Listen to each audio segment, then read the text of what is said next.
Terima kasih. Pada siang hari ini kami dari kelompok 6 akan presentasikan tugas dari Bapak Profesor Dr. Epsenduk terkait dengan tugas video presentasi mata kuliah manajemen pembelajaran organisasi yang dalam kelompok ini ada 2 orang, saya sendiri Mulyadi Mukarumpit dan Saudara Mercy Osang. Adapun yang menjadi topik bahasan dari kelompok kami terdiri dari 5 bagian.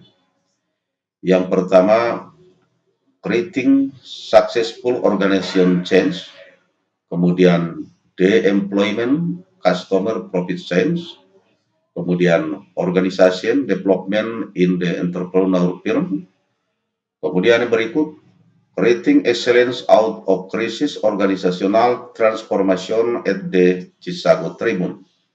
Kemudian berikut organizational development intervention appropriate in turn-on situation. Dalam 5 topik bahasan ini, yang pertama itu terkait dengan bagaimana menciptakan perubahan organisasi yang sukses. Kemudian topik yang kedua terkait dengan bagaimana rantai keuntungan yang bisa didapatkan baik oleh pelanggan maupun karyawan itu sendiri. Kemudian topik yang ketiga terkait dengan menciptakan keunggulan dari transformasi organisasi krisis di Tribun Chisago. Kemudian yang keempat terkait dengan pengembangan organisasi di perusahaan wirausaha. Kemudian yang kelima, apakah intervensi dalam pengembangan organisasi sesuai dalam situasi dan kondisi yang diharapkan.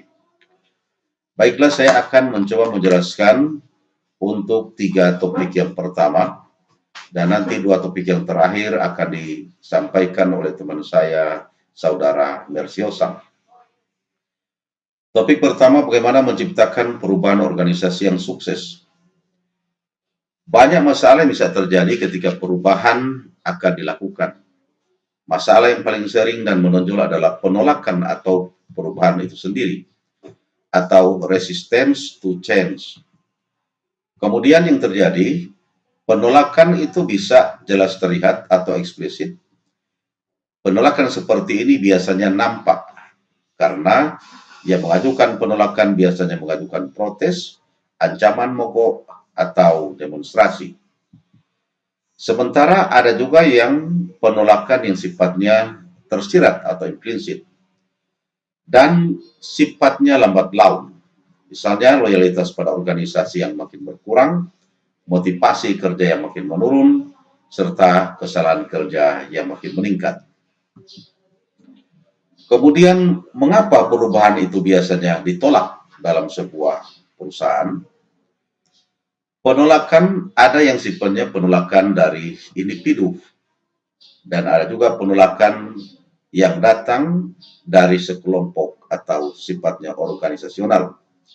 Ini pendapat yang dimukakan oleh seorang ekonom terkemuka, Stephen P. Robbins. Kemudian, bagaimanakah jenis individual resistance atau penolakan individual? Yang pertama terkait dengan kebiasaan. Banyak orang yang sudah merasa terbiasa pada pola atau sistem atau budaya kerja tertentu, sehingga kemudian mengkhawatirkan apabila ada perubahan maka kebiasaan itu akan berubah pula. Kemudian yang kedua, ada penolakan karena adanya rasa aman.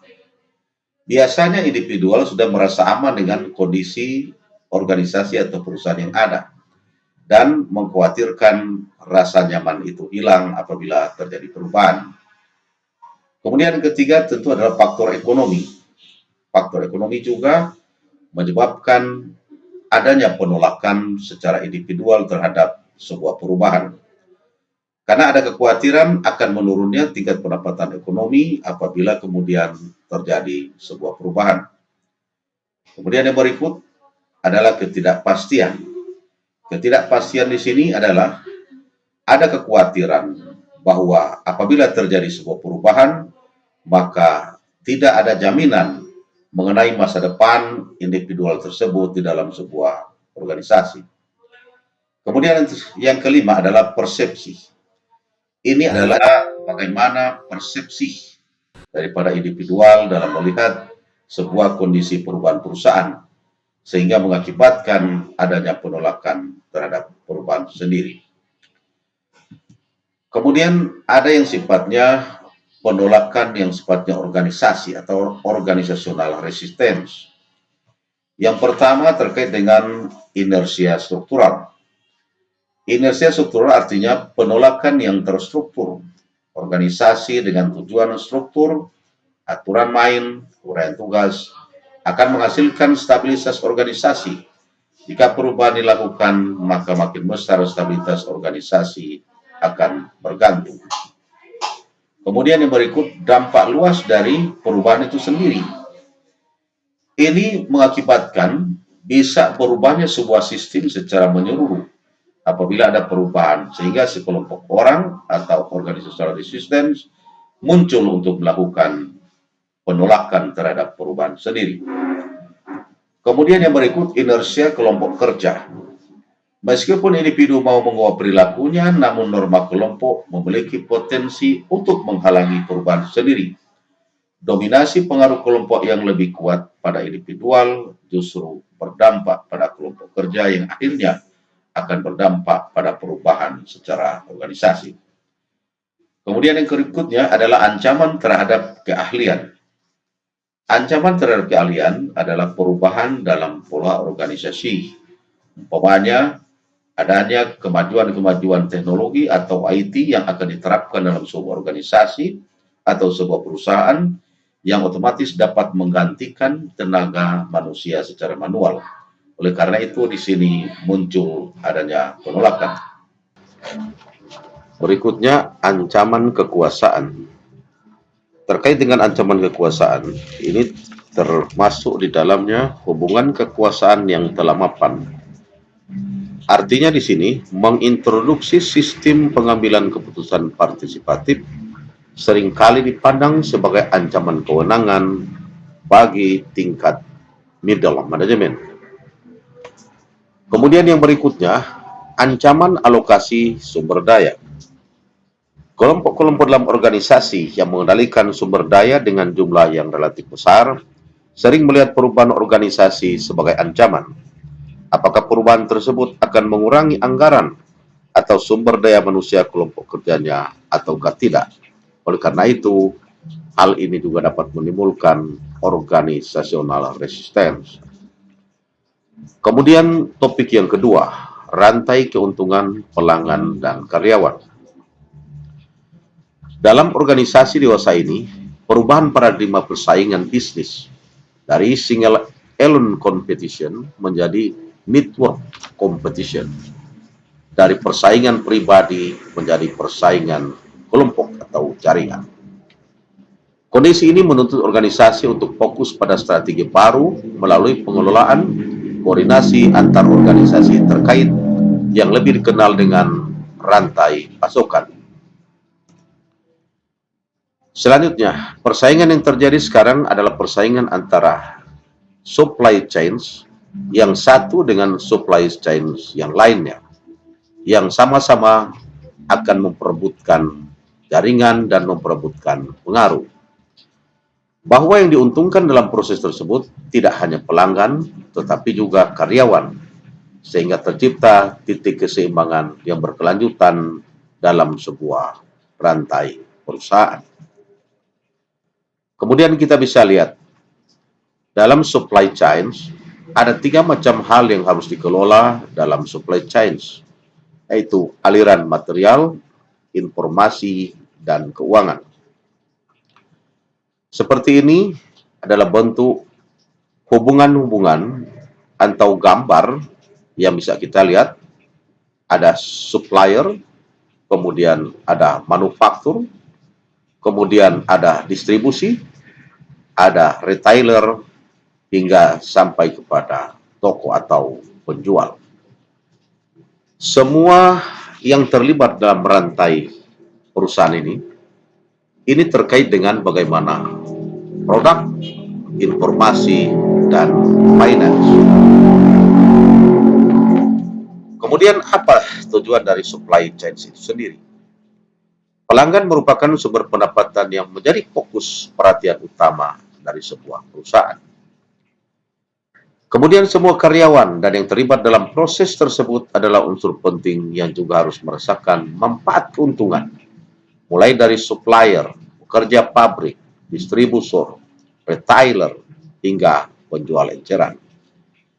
Apabila semua unsur yang terlibat ini dapat merasakan manfaat dan keuntungan, maka tentu ini akan membawa daya saing perusahaan yang akan lebih baik lagi dan lebih maju lagi ke depan. Kemudian sumber biaya adalah arus informasi, produk, dan finansial yang terjadi di antara tahapan-tahapan rantai pasokan. Kemudian kita lihat yang efektif, MRV yang efektif adalah manajemen arus di antara tahap-tahap rantai pasok untuk memaksimalkan jumlah keuntungan supply chain. Kita bisa lihat di sini arus atau gambar atau bagaimana hubungan antara supply chains yang bisa kita lihat dalam sebuah gambar yang kita namakan atau kita sebut the logistic networks. Di sini kita lihat ada manufacturing, pabrik yang ada di tengah-tengah. Kemudian ada pihak-pihak atau semua hal yang terkait dengan keberhasilan perusahaan itu sendiri. Antara lain ada supplier di sana, ada material, ada transportasi, ada inventory cost, ada warehouse atau distribution centers, hingga kemudian sampai ke customer.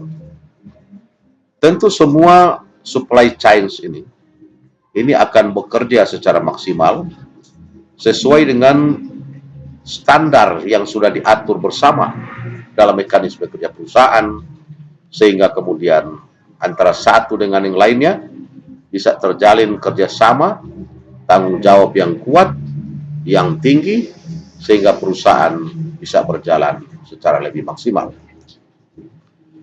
Kemudian yang tidak bisa kita lepaskan di zaman teknologi revolusi 0.4 adalah terkait dengan electronic procurement.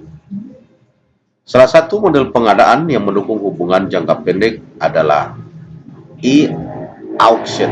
Itu suatu aplikasi untuk mendukung kegiatan lelang yang dilakukan secara elektronik. Pada kegiatan ini, pembeli mengundang beberapa calon supplier untuk menawarkan harga produk dengan spesifikasi dan jumlah tertentu dalam waktu yang telah ditentukan. Kemudian supplier dengan harga terendahlah yang dianggap memenangkan dalam proses pelelangan tersebut. Kemudian peran teknologi internet yang berikutnya terkait dengan e-fulfillment adalah pemenuhan pesanan pelanggan secara elektronik. Hal-hal yang bisa dilakukan dalam kegiatan e-fulfillment adalah menerima order melalui email atau web-based ordering, kemudian mengelola transaksi, manajemen gudang, meliputi pengendalian, persediaan produk, dan kegiatan administrasi gudang secara umum. Berikutnya, komunikasi dengan pelanggan untuk memberikan informasi, status pesanan, dukungan teknis, dan sebagainya. Kemudian, kegiatan reverse logistik yang berupa pengembangan produk ke bagian supply chains akibat pengembalian dari pelanggan.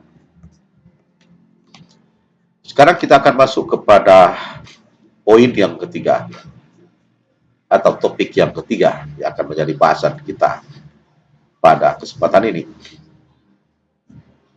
Menurut Hellriegel 2002, pemberdayaan perilaku kewirausahaan dalam perusahaan yang telah mapan untuk menghasilkan pertumbuhan dan keuntungan disebut juga dengan istilah corporate entrepreneurship. Kemudian yang berikutnya, intrapreneur, seseorang pejuang dalam organisasi yang merubah gagasan baru menjadi sebuah kenyataan.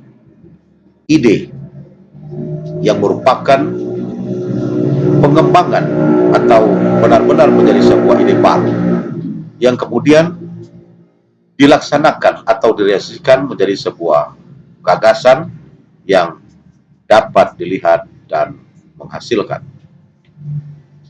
Kemudian kita lihat kata kunci dari berbagai definisi terkait dengan kewirausahaan.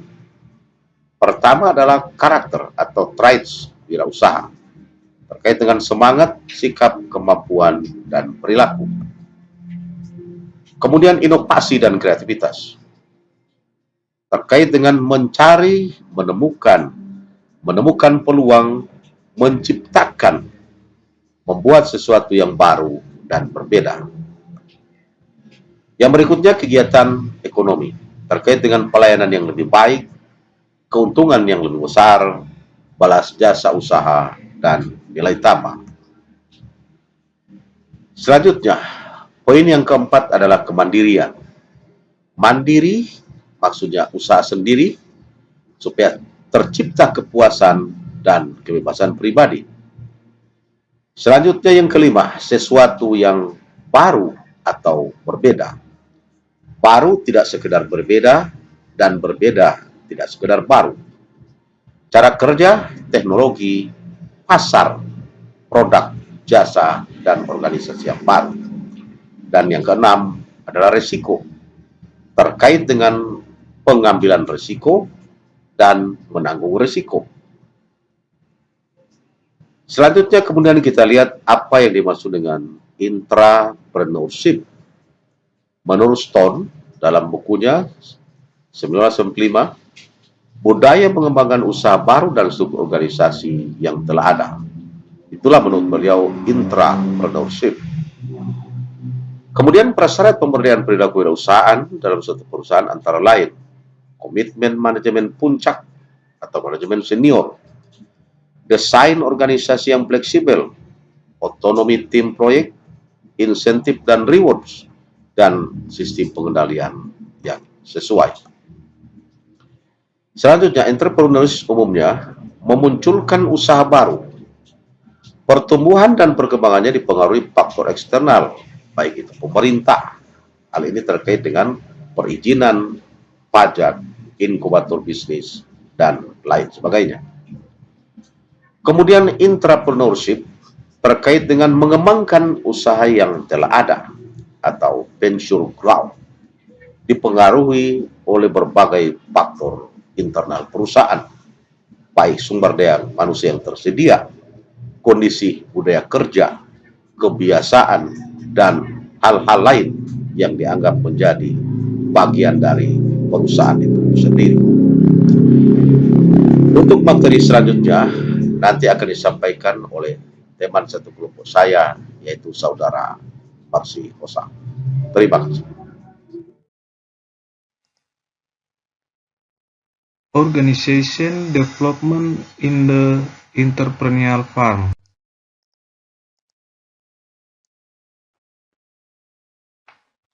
Pengembangan organisasi dalam bidang yang menerapkan pengetahuan perilaku dalam masalah-masalah yang dihadapi organisasi telah dibuat oleh para ahli, baik teori dan praktisi, yang pekerjaannya telah didasarkan pada institusi besar dan juga didasarkan pada upaya untuk melatih para pemimpin berbagai organisasi masyarakat.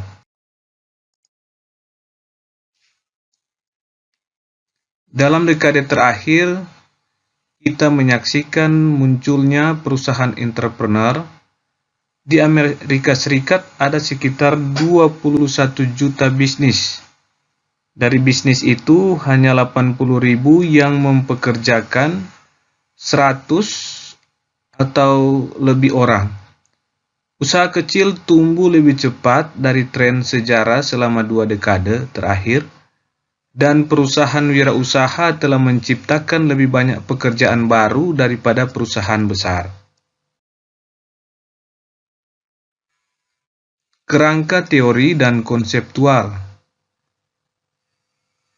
Sebelum menguraikan kerangka kerja untuk mendiagnosis dan melakukan intervensi dalam perusahaan wirausaha, pertama-tama kita perlu mengeksplorasi secara singkat bagaimana wirausaha baru yang relatif kecil berbeda dari sistem yang lebih besar yang biasanya target kegiatan selama bertahun-tahun. Banyak sarjana telah mencatat bagaimana dinamika organisasi berubah dan berkembang sebagai organisasi tumbuh dan matang, bahkan beberapa praktisi awal mengakui beberapa perbedaan antara sistem besar dan sistem yang kecil. Sistem besar biasanya memiliki sejarah yang memberikan latar belakang norma, nilai, dan perilaku anggota organisasi. Rutinitas dan tradisi yang berkembang dengan baik berfungsi sebagai panduan untuk perilaku saat ini serta mengarahkan organisasi ke masa depan. Sebaliknya, usaha baru memiliki sedikit tradisi dan rutinitas yang mendarah daging pada tahap awal pengembangan perusahaan wirausaha. Penciptaan tradisi memainkan peran penting dalam dinamika organisasi. Selain itu, meskipun perusahaan wirausaha mungkin memiliki banyak kebebasan, mengingat mereka tidak terikat oleh tradisi. Prinsip manajemen profesional. Para manajer dipimpin dengan menggunakan berbagai alat analitik. Orientasinya konservatif dan cenderung mengikuti pengusaha. Di sisi lain, cenderung impulsif, sangat emosional, dan memiliki kebutuhan yang tinggi. Mereka cenderung menjadi visioner yang memiliki kemampuan untuk menciptakan kegembiraan dan komitmen di antara pengikut mereka. Sistem organisasi besar memerlukan kebijakan formal dan prosedur, dan sistem formal lainnya untuk mengatur perilaku. Organisasi baru umumnya berfungsi dengan mengikuti aturan praktis informal dan cenderung menghindari penciptaan sistem formal. Sebuah kerangka diagnostik untuk pengusaha dan perusahaan. Model diagnostik ini ditemukan ketika datang untuk mendiagnosis dinamika perusahaan kewirausahaan. Perilaku masuk perusahaan bukan hanya sebagai fungsi dinamika perusahaan, tetapi juga harus dilihat dari sudut pandang struktur, tata kelola, dan juga mengingat dinamika keluarga pendiri. 3 sistem yang saling bergantung dalam suatu kerangka diagnostik. Yang pertama adalah bisnis, yang kedua adalah tata kelola, dan yang ketiga adalah keluarga. Dalam organisasi wirausaha, hubungan satu sama lain harus menjadi bagian dari kerangka kerja diagnostik. Bahkan kerangka kerja diagnostik sistem terbuka sering tidak mencerminkan dinamika pemerintahan atau sistem keluarga. Penting dalam diagnosis untuk memeriksa arus dan kemungkinan keterlibatan keluarga dalam bisnis. Misalnya, dalam banyak kasus, ada pendiri meninggal. Kepemilikannya dalam bisnis akan diwariskan kepada keluarganya. Disinilah keluarga didorong ke dalam peran penting mengenai bisnis, sebagai keluarga pendiri tumbuh dan berkembang, mulai memainkan peran penting dalam kepemilikan atau manajemen bisnis. Beberapa sistem wirausaha. Yang pertama, bisnis itu bersifat paternalistik. Pendiri merawat karyawan. Pendiri juga membuat semua keputusan kunci. Karyawan yang diawasi secara ketat dan dengan hati-hati mengontrol semua informasi yang disebarluaskan kepada karyawan. Kemudian yang kedua, bisnis itu diatur oleh kertas atau stempel. Bisnisnya hanya ada di atas kertas atau untuk meratifikasi keputusan yang telah dibuat oleh pendiri. Kemudian yang ketiga, keluarga bersifat patriarki. Pendiri juga memamerkan kehadiran otoriter dalam keluarga. Anak-anak diajari untuk tidak mempertanyakan pendiri dan umumnya ada hubungan ketergantungan. Sumber utama teori perilaku perusahaan. Yang pertama, pendiri perusahaan apakah tegas atau tidak? 2. Anggota keluarga pendiri. Kemudian yang ketiga, manajer kunci, terutama mereka yang bergabung dengan perusahaan selama periode pendirian. Kemudian yang keempat, karyawan dari berbagai fungsi dan tingkatan. Kemudian 5, anggaran dasar, perjanjian kemitraan, sejarah, bagan organisasi, manual kebijakan, penjualan, produktivitas, atau catatan lainnya. Kemudian yang keenam, tata letak dan desain kantor atau pabrik. 7, kegiatan dan pertemuan rutin. Kemudian yang kedelapan, pelanggan dan pemasok organisasi. Masalah bisnis. Yang pertama, perusahaan yang mempekerjakan begitu banyak karyawan, sehingga banyak karyawan baru yang tidak cocok dengan pekerjaan mereka dan tidak dapat bekerja secara efektif. Kemudian yang kedua, pertumbuhan perusahaan telah melampaui harapan pendiri.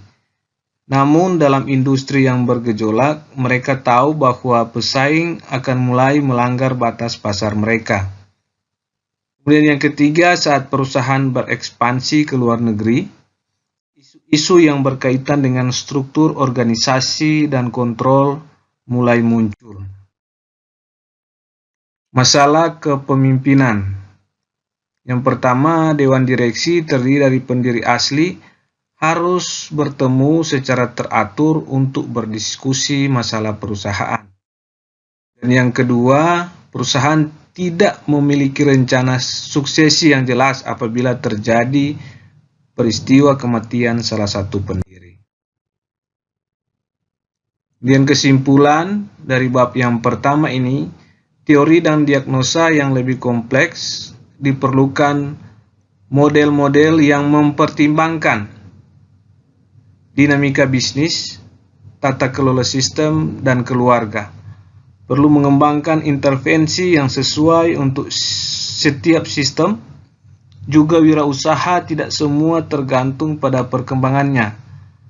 Permasalahan yang dihadapi yang sangat beragam dan berbeda, membutuhkan jenis keahlian yang sangat berbeda. Are organization development intervention appropriate in turnaround situation?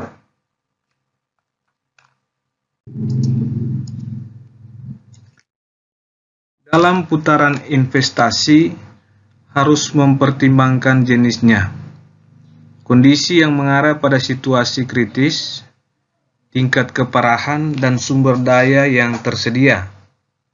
Perusahaan yang melakukan perubahan adalah perusahaan yang telah memburuk atau yang berkinerja buruk. Problem atau masalah. Upaya perputaran situasi berdiri terpisah dari tipikal atau proses perubahan bisnis dalam hal besar, dan cepatnya perubahan yang diperlukan sangat penting bagi kelangsungan hidup organisasi. Perusahaan yang hampir bangkrut akan berjuang dengan kekurangan sumber daya yang kritis, yaitu uang dan waktu. Untuk mengatasi masalah keuangan, pada penelitian ekstensif Hoffman 1989, dia menemukan bahwa yang paling sukses manajer adalah pengendalian biaya, dan yang paling utama diikuti oleh perubahan sikap karyawan.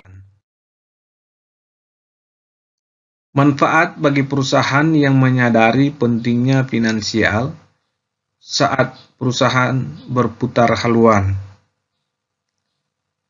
Manajemen memiliki lebih banyak waktu mereka dalam upaya pengelolaan masalah keuangan, sehingga memungkinkan peningkatan perhatian untuk mengubah intervensi yang akan mendorong perusahaan menuju pembaharuannya.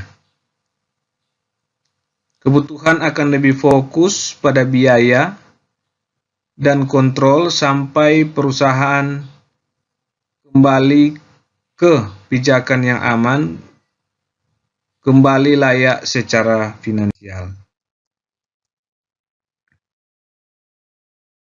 Budaya birokrasi harus berorientasi pelayanan, menggantikan manajer puncak di perusahaan sebagai cara untuk berkomunikasi dengan tenaga kerja.